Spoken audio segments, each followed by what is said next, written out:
नमस्कार दोस्तों, विवेकानंद के YouTube चैनल में मैं आप सभी का स्वागत करता हूं।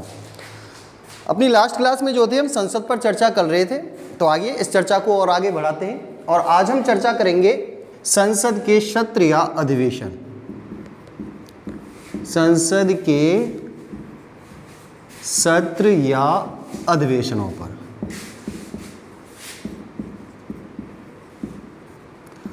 संसद के सत्र या अधिवेशनों का जो उल्लेख है वो अनुच्छेद 85 में किया गया है।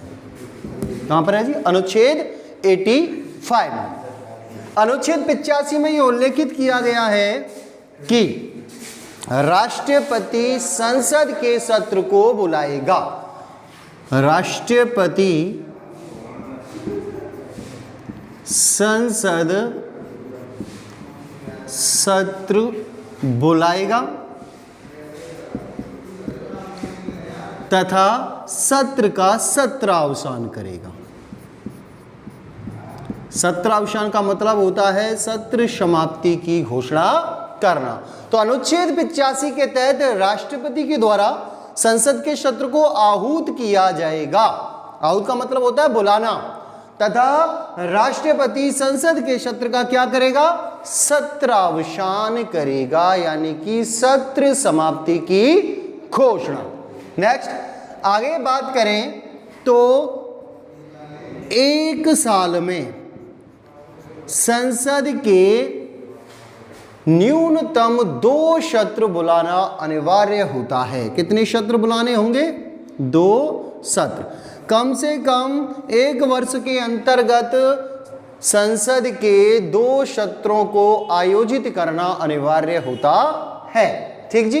तथा संसद के 2 सत्रों के मध्य 6 माह से अधिक समय अंतराल नहीं होना चाहिए, यानी कि एक सत्र का अंतिम दिन और अगले सत्र का जो पहला दिन होगा उस समय अवधि में जो है वो 6 माह से अधिक समय नहीं होना चाहिए। एक सत्र की समाप्ति का अंतिम दिन और अगले सत्र के प्रारंभ का पहला दिन, ये जो मध्य का समय है वह 6 माह से अधिक नहीं होना चाहिए। ठीक जी। तो अनुच्छेद 85 के तहत राष्ट्रपति संसद के सत्र को बुलाएगा, सत्र का सत्रावसान करेगा। 1 वर्ष में संसद के न्यूनतम 2 सत्रों को आयोजित करना जरूरी है और 2 सत्रों के मध्य 6 माह से अधिक समय अंतराल नहीं होना चाहिए। नेक्स्ट आगे बात करें तो सामान्यतः 1 वर्ष में संसद के 3 सत्र आयोजित किए जाते हैं। कितने सत्र आयोजित होते हैं जी? 3 सत्र आयोजित होते हैं, जिनमें से जो पहला सत्र होता है वो होता है बजट सत्र। बजट सत्र या इसी को कहा जाता है ग्रीष्मकालीन सत्र। ग्रीष्मकालीन सत्र। ठीक जी। ये जो बजट सत्र होता है या ग्रीष्मकालीन सत्र होता है, इसे सामान्यतः फरवरी से मई माह के मध्य क्या किया जाता है? आयोजित किया जाता है। बजट सत्र सामान्यतः फरवरी से मई माह के मध्य में आयोजित किया जाता है। नेक्स्ट आगे बात करें इस बजट सत्र के विषय में, तो संविधान का एक अनुच्छेद है, अनुच्छेद 87, और अनुच्छेद 87 में ये उल्लेख किया गया है कि राष्ट्रपति साल के पहले सत्र को अनिवार्य रूप से क्या करेगा? संबोधित करेगा। राष्ट्रपति क्या करेगा? इसको संबोधित। किस अनुच्छेद के तहत? अनुच्छेद 87 के तहत। अनुच्छेद 87 ये कहता है कि साल का जो पहला सत्र है वह अनिवार्य रूप से राष्ट्रपति के द्वारा संबोधित किया जाएगा, क्योंकि साल का पहला सत्र बजट सत्र होता है, इसलिए राष्ट्रपति इसे क्या करते हैं? अनिवार्य रूप से संबोधित करते हैं। नेक्स्ट आगे बात करें इस बजट सत्र के विषय में, तो ये जो बजट सत्र होता है यह अवधि के हिसाब से, अवधि के हिसाब से सबसे बड़ा सत्र होता है। सबसे बड़ा या लंबा सत्र होता है। तो अवधि के हिसाब से सबसे बड़ा सत्र पूछा जाए, कौन सा सत्र होगा जी? बजट सत्र होगा। और यही एकमात्र ऐसा सत्र है जो 2 चरणों में आयोजित किया जाता है। कितने चरणों में आयोजित होता है? 2 चरणों में आयोजित किया जाता है। इसके प्रारंभिक चरण में जो है वो बजट पर चर्चा की जाती है, बजट को पेश किया जाता है, ठीक जी। उसके बाद में इस सत्र को कुछ समय के लिए स्थगित कर दिया जाता है तथा कुछ समय के बाद पुनः इसे क्या किया जाता है? आयोजित किया जाता है। इसलिए कहा जाता है कि यह एकमात्र ऐसा सत्र है जो 2 चरणों में आयोजित किया जाता है, ठीक जी। नेक्स्ट, दूसरे सत्र के विषय में बात करें तो दूसरा सत्र आता है मानसून सत्र। मानसून सत्र, ये जो मानसून सत्र है यह जुलाई से सितंबर माह के मध्य में क्या किया जाता है? आयोजित किया जाता है। जुलाई से सितंबर माह के मध्य। और तीसरा और अंतिम जो सत्र होता है वो होता है अपना शीतकालीन सत्र। शीतकालीन सत्र, और ये जो शीतकालीन सत्र है यह नवंबर व दिसंबर माह में क्या किया जाता है? आयोजित किया जाता है। शीतकालीन सत्र अवधि के हिसाब से सबसे छोटा सत्र होता है, सबसे छोटा सत्र, ठीक जी। तो संसद के 3 सत्र आयोजित होते हैं। पहला बजट सत्र फरवरी से मई माह के मध्य, दूसरा मानसून सत्र जुलाई व सितंबर माह के मध्य, और तीसरा है शीतकालीन सत्र जो नवंबर व दिसंबर माह में आयोजित किया जाता है। अवधि के हिसाब से सबसे बड़ा सत्र पूछा जाता है तो बजट सत्र होता है, और अवधि के हिसाब से सबसे छोटा सत्र पूछा जाता है तो वह शीतकालीन सत्र होता है। 2 चरणों में आयोजित किया जाने वाला सत्र कौन सा है? बजट सत्र है, ठीक जी। राष्ट्रपति किस सत्र को संबोधित करते हैं? तो बजट सत्र राष्ट्रपति के द्वारा संबोधित किया जाता है, क्योंकि यह साल का पहला सत्र होता है। और अनुच्छेद 87 में यह उल्लेखित किया गया है कि राष्ट्रपति साल के पहले सत्र को अनिवार्य रूप से क्या करेंगे? संबोधित करेंगे, ठीक जी। तो ये थे हमारे संसद के सत्र या अधिवेशन। अब बात करते हैं हम संसद की जो कार्यवाही है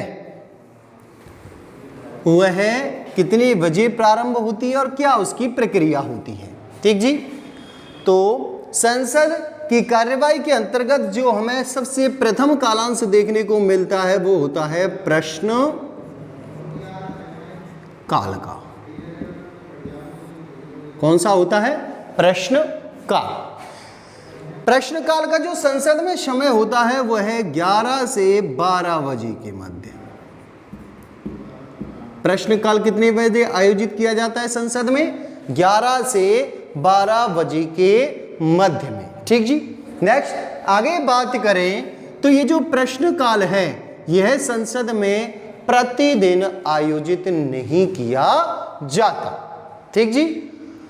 ऐसा नहीं है कि संसद की कार्यवाही शुरू होती है और प्रतिदिन जो है वो हमें संसद में प्रश्नकाल देखने को मिलता है। प्रश्नकाल संसद में प्रतिदिन आयोजित नहीं किया जाता। अब वो कौन कौन से मौके या अवसर होते हैं जब प्रश्नकाल आयोजित नहीं होता? तो देखिए, नई लोकसभा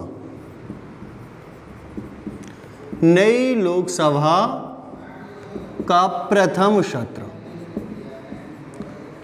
जो भी नई लोकसभा होगी उसका जो प्रथम सत्र होगा उसमें प्रश्नकाल को आयोजित नहीं किया जाएगा। नेक्स्ट आगे बात करें बजट सत्र।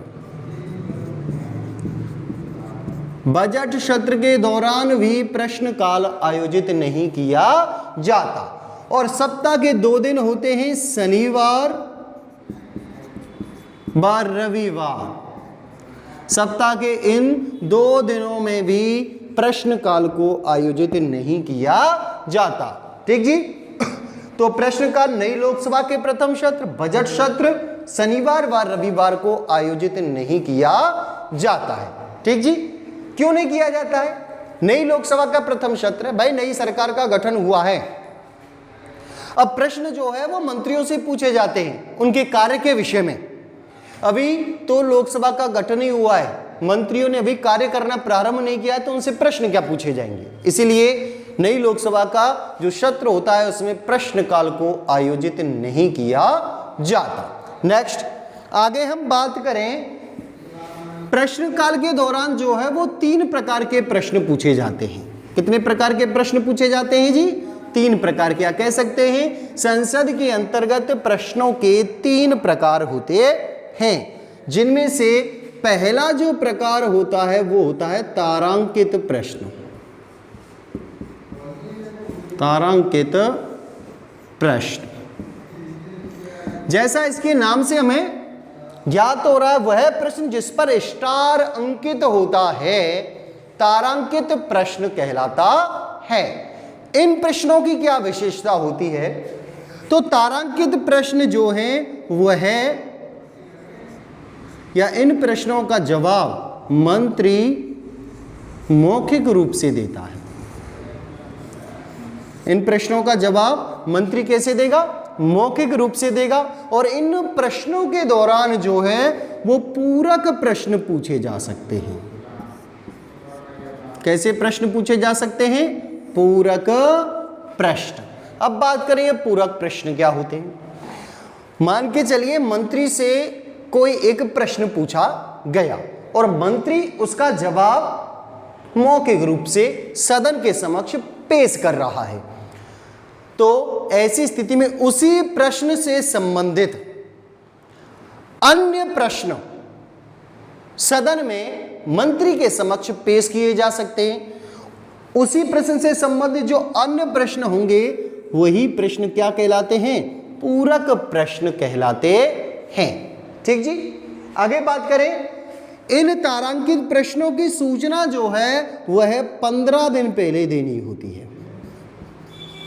कितने दिन पहले सूचना देनी होगी? लगभग 15 दिन पहले मंत्री को यह सूचित कर दिया जाएगा कि उनसे ये प्रश्न जो है वो पूछा जाएगा और 15 दिन के बाद उनको सदन के समक्ष क्या है? इस प्रश्न का जवाब पेश करना है। नेक्स्ट आगे बात करें, संसद की 1 दिन की कार्यवाही के दौरान तारांकित प्रश्नों की अधिकतम संख्या कितनी हो सकती है?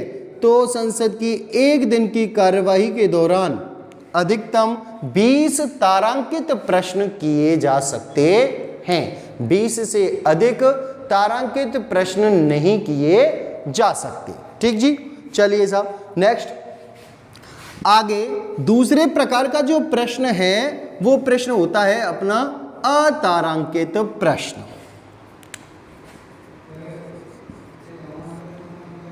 अतारांकित प्रश्न यानी कि ऐसा प्रश्न जिस पर स्टार अंकित नहीं होता, अतारांकित प्रश्न कहलाता है।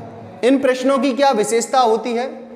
इन प्रश्नों का जवाब मंत्री लिखित रूप में देता है। कैसे देगा? लिखित रूप से। मंत्री के लिए प्रश्न आएगा और मंत्री को प्रश्न वो लिफाफे में पेश कर दिया जाएगा और मंत्री उसका जवाब लिफाफे में रख कर के गया है सदन को पेश कर देता है या संबंधित व्यक्ति के लिए वो उसे पेश कर देता है। तो अतारांकित प्रश्नों का जवाब मंत्री लिखित रूप में देता है तथा इन प्रश्नों के दौरान पूरक प्रश्न नहीं पूछे जाते। पूरक प्रश्न नहीं पूछे जाते। अब पूरक प्रश्न क्यों नहीं पूछे जाते? क्योंकि जवाब जो व्यक्ति दे रहा है वह जब समक्ष ही नहीं है तो उससे प्रश्न क्या किए जाएंगे? भाई प्रश्न तो हम रिलेटेड प्रश्न तब करेंगे जब जवाब देने वाला हमारे सामने हो।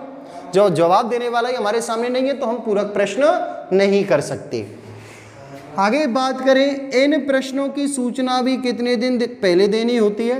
15 दिन पहले देनी होती है। ठीक जी। नेक्स्ट, संसद की 1 दिन की कार्यवाही के दौरान 230 अतारांकित प्रश्न किए जा सकते हैं। संसद की 1 दिन की कार्यवाही के दौरान अधिकतम 230 अतारांकित प्रश्न किए जा सकते हैं। नेक्स्ट, आगे और क्या विशेषता होती है इनकी?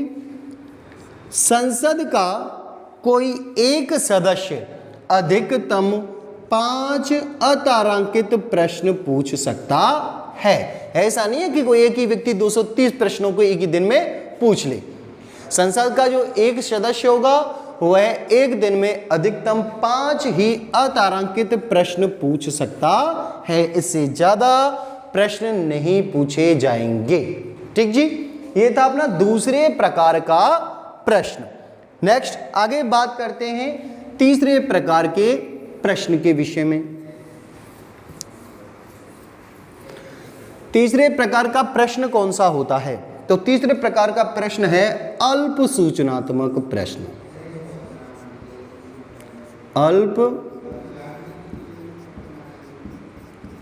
सूचनात्मक प्रश्न। सुनिए जी, इन प्रश्नों की क्या विशेषता होती है? ये प्रश्न किसी अविलंबीय महत्व के विषय पर पूछे जाते हैं। कैसा विषय? अविलंबीय महत्व का विषय, या फिर कह सकते हैं किसी करंट के विषय पर पूछे जाते हैं। कोई तत्कालीन विषय हो उस विषय पर, या फिर अविलंबीय महत्व के विषय पर जिसमें देर ना की जाए, ऐसे विषयों पर पूछे गए प्रश्न जो हैं वो कौन से होते हैं? अल्प सूचनात्मक प्रश्न होते हैं। और इन प्रश्नों का जवाब 10 दिन के अंदर देना होता है। कितने दिन के अंदर? लगभग 10 दिन के अंदर अल्प सूचनात्मक प्रश्नों का जवाब जो है वह मंत्री को सदन के समक्ष पेश करना होता है। ठीक जी, यदि मंत्री के जवाब से सदस्यों को संतुष्टि नहीं होती है, कोई भी मंत्री से मान के चलो अल्प सूचनात्मक प्रश्न पूछा गया, मंत्री ने उसका जवाब पेश किया और उस जवाब से सदस्यों को संतुष्टि नहीं होती है, तो ऐसी स्थिति में आधे घंटे की अतिरिक्त चर्चा का प्रावधान किया जाता है। ठीक जी, आधे घंटे की चर्चा का जो अतिरिक्त समय है, आधे घंटे की अतिरिक्त चर्चा, यह अल्प सूचनात्मक प्रश्नों पर इसकी व्यवस्था की जाती है। और इसका जो संसद में समय होता है वह होता है 5 से 5:30 बजे तक। 5 से 5:30 बजे के मध्य संसद में समय होगा आधे घंटे की अतिरिक्त चर्चा का। ठीक जी, तो ये थे हमारे 3 प्रकार के प्रश्न: तारांकित प्रश्न, अतारांकित प्रश्न और अल्प सूचनात्मक प्रश्न। ठीक जी, प्रश्न काल के बाद का जो समय आता है वो होता है शून्य काल का। अब बात करेंगे हम किस पर? शून्य काल पर।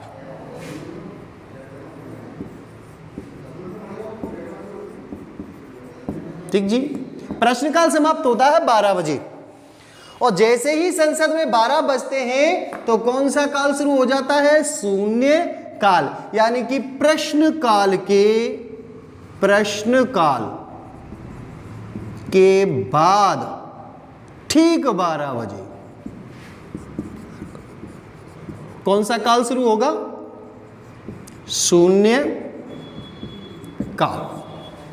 ठीक जी, शून्य काल की बात करें तो संसदीय व्यवस्था में, ऑल ओवर वर्ल्ड की जो संसदीय व्यवस्था है उसमें कहीं भी शून्य काल का कोई उल्लेख नहीं किया गया है। लिखित रूप में आपको शून्य काल किसी भी संसदीय व्यवस्था के अंतर्गत देखने को नहीं मिलेगा।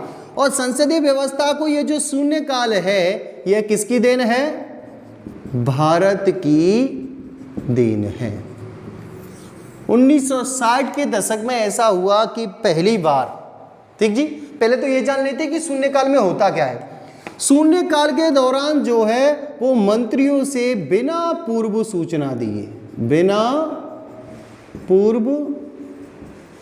सूचना दिए प्रश्न पूछे जाते हैं। अभी हमने प्रश्नकाल को देखा। प्रश्नकाल में क्या होता था? मंत्रियों को पूर्व में सूचना दे दी जाती थी कि आपसे यह प्रश्न पूछा जाएगा। लेकिन शून्य काल के दौरान मंत्रियों को बिना पूर्व सूचना दिए हुए प्रश्न पूछे जाते हैं। ठीक जी। 1960 के दशक में ऐसा पहली बार भारतीय संसद के दौरान देखने को मिला कि सदस्यों को बिना पूर्व सूचना दिए हुए प्रश्न पूछे जाने लगे। ठीक है जी।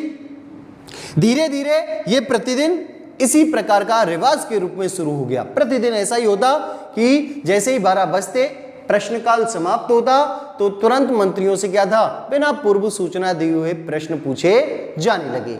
क्योंकि ये जो शून्यकाल का समय होता है, 12 बजे जैसे ही 12 बजते ही प्रश्नकाल समाप्त होता है तो संसद अपनी आगे की प्रक्रिया का निर्धारण करती है। ये फ्री टाइम होता है, इसलिए इसको नाम जो था वो मीडिया के द्वारा दिया गया शून्य काल। ठीक जी।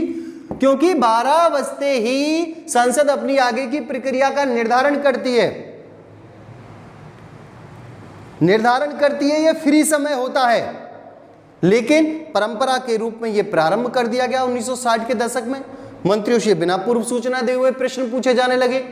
मीडिया ने देखा कि यह क्या बवाल है जी, और इसीलिए मीडिया ने इसको अपनी तरफ से नाम क्या प्रदान कर दिया, शून्य काल। ठीक जी। क्योंकि शून्य काल में बिना पूर्व सूचना दिए हुए प्रश्न पूछे जाते हैं, इसलिए जो मंत्री होते हैं वह इस काल से डरते हैं।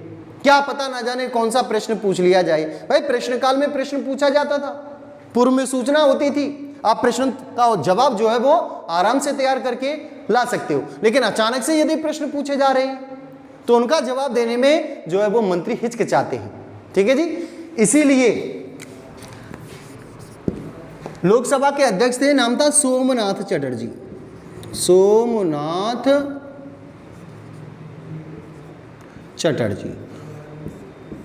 सोमनाथ चटर्जी ने देखा जैसे ही 12 बजते हैं संसद में अफरा तफरी का माहौल हो जाता है, मंत्री सदन को छोड़ करके बाहर भागने लगते हैं, और इस व्यवस्था को देख करके ही सोमनाथ चटर्जी ने शून्य काल को आतंक का काल कहा।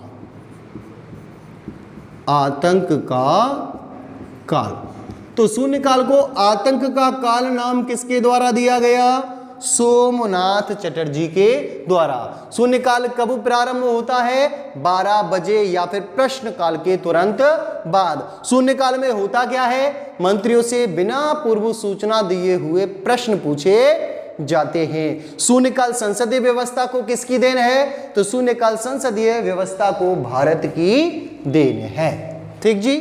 तो आज की क्लास में हमने संसद के सत्रों को देखा, प्रश्नकाल को देखा और शून्यकाल को देखा। आगे संसदीय प्रक्रिया में और क्या क्या होता है उसके विषय में जो है वो हम नेक्स्ट क्लास में आपसे क्या करेंगे, चर्चा करेंगे। तो आज की क्लास को मैं यहीं पर समाप्त करता हूं। तो इसी के साथ आप सभी को मेरा नमस्कार, धन्यवाद।